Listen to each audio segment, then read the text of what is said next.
People are pretty resilient, but this is starting to take its toll. I know you'd be aware of the amount of towns around the district that don't have any water. People are sending water to those towns. I mean, you can't imagine that, can you? At some point you turn your tap on and there's nothing there. Yeah, only in the last couple of days I was taking my dad for a look around, and Dad's 86. He's been here all his life and he's never seen it to this point.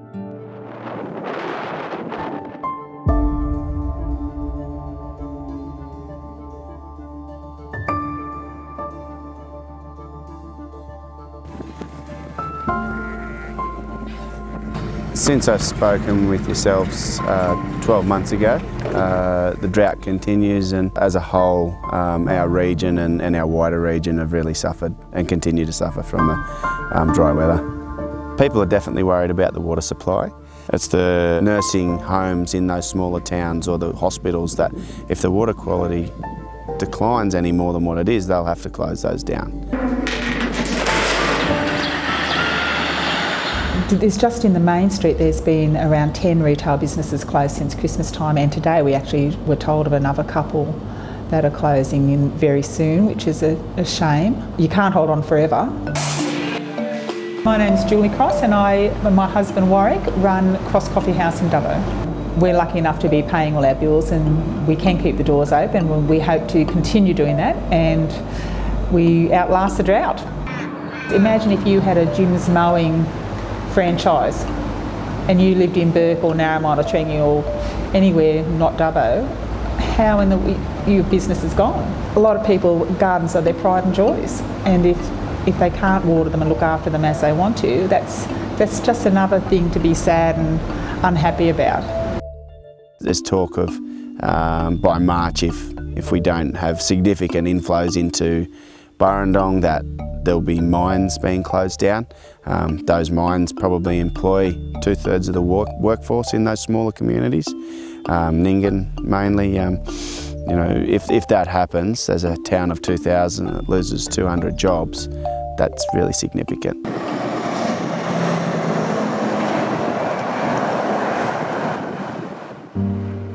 We're currently facing our worst drought in history, and the ingredients that go into making a community more resilient are similar to the ingredients that go into making businesses more resilient. So we're sitting right now in the Exchange Clock Tower. We're at 98 Macquarie Street in Dubbo. It is the former post office. It's 132 years old and it was abandoned. So 2 years ago I wrote a letter to the CEO of Telstra and I said, I've just come back from Silicon Valley. I want to turn this into a co-working space and a community so young people can start their businesses here in Dubbo.